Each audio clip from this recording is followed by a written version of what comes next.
Hi friends, Jio, Airtel, Vodafone ఉన్న పలంగా రేట్లు పెంచడం ద్వారా జనాలు బిఎస్ఎన్ఎల్కి మారదామని అనుకుంటున్నారు. మీ సిమ్ని బిఎస్ఎన్ఎల్కి పోర్ట్ చేసుకునే ముందు నేను ఒక విషయం చెప్తా వినండి.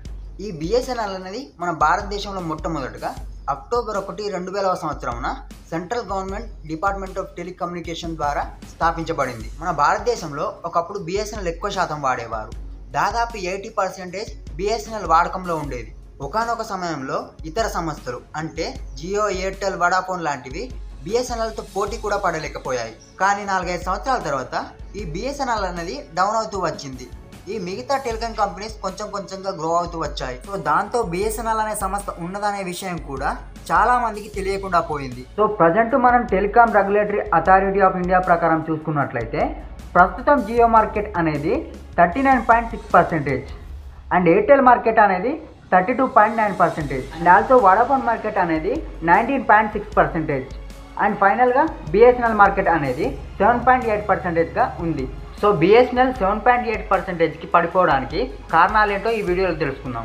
భారతదేశానికి ఎయిర్టెల్ సర్వీస్ని టెలికాం మార్కెట్లోకి ఎప్పుడు ఇంట్రొడ్యూస్ చేసిందంటే 1995 జూలై 7న. కానీ 1995లో ఎయిర్టెల్ వచ్చినా కూడా 2000వ సంవత్సరం వచ్చిన బిఎస్ఎన్ఎల్ మీద ఎయిర్టెల్ పోటీ పడలేకపోయింది. బట్ 2009లో నుంచి బిఎస్ఎన్ఎల్ మార్కెట్ షేర్ తగ్గుకుంటూ వచ్చింది. 2010 నుంచి 2024 వరకు భారతదేశంలో జియో, ఎయిర్టెల్, వడాఫోన్, ఐడియా ఈ సంస్థలు టెలికాం మార్కెట్లో ఒక మంచి హవా నడిపించాయి. కానీ 2024 జూలై 3న జియో, ఎయిర్టెల్, వడాఫోన్ అనేవి వాళ్ళ ప్లాన్స్ కాస్ట్ పెంచేశారు. సో దీనివల్ల చాలా మంది బిఎస్ఎన్ఎల్కి పోర్ట్ అవుతున్నారు. ఎందుకు బిఎస్ఎన్ఎల్కి పోర్ట్ అవుతున్నారంటే బిఎస్ఎన్ఎల్ ఈ మిగతా వాళ్ళతో పోలిస్తే లైక్ జియో, ఎయిర్టెల్ వాళ్ళతో కంపేర్ చేస్తే తక్కువ కాస్ట్లో ప్లాన్స్ ఆఫర్ చేస్తున్నారు. ఇంకో మెయిన్ రీజన్ ఏంటంటే అనంత్ అంబానీ వెడ్డింగ్ జరుగుతుంది కదా, మీ అందరికి తెలిసే ఉంటుంది. అయితే ఈ మ్యారేజ్కి 5,000 కోట్ల వరకు ఖర్చు అయిందట. అనంత్ అంబానీ వెడ్డింగ్కి కాస్ట్లీ బట్టలు, కాస్ట్లీ వాచెస్ ఇలా ప్రతివి కాస్ట్లీవే ఉన్నాయి. సో ఇవన్నీ చూసేసరికి పబ్లిక్లో ఒక ఒపీనియన్ క్రియేట్ అయింది.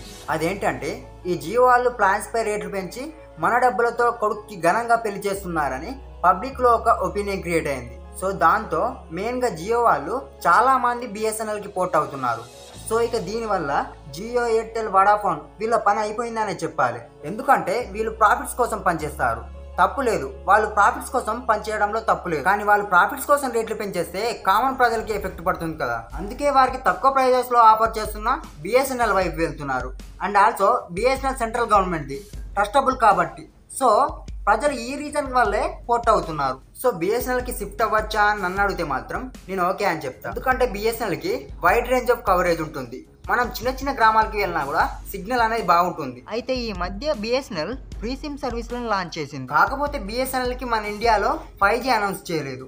అండ్ ఈ బిఎస్ఎన్ఎల్ ఇప్పటికీ 3G సర్వీసెస్ మాత్రమే ఇస్తుంది.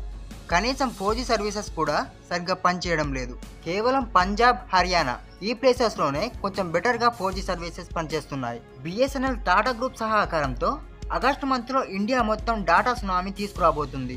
ఇతర టెలికాం కంపెనీస్ కన్నా తక్కువ ధరలో 4G హై స్పీడ్ డాటాను ఇస్తామంటుంది ఈ బిఎస్ఎన్ఎల్. ఈ సెంట్రల్ గవర్నమెంట్ టెలికాం సంస్థ బిఎస్ఎన్ఎల్ 107 రూపాయల నుంచి 1,499 రూపాయల వరకు కొత్త ప్రీపెయిడ్ ప్లాన్స్ని ఇంట్రొడ్యూస్ చేసింది. ఈ విధంగా చూసుకున్నట్లయితే మళ్ళీ బిఎస్ఎన్ఎల్ కంబ్యాక్ ఇచ్చే ఛాన్సెస్ చాలా ఎక్కువ కనిపిస్తున్నాయి.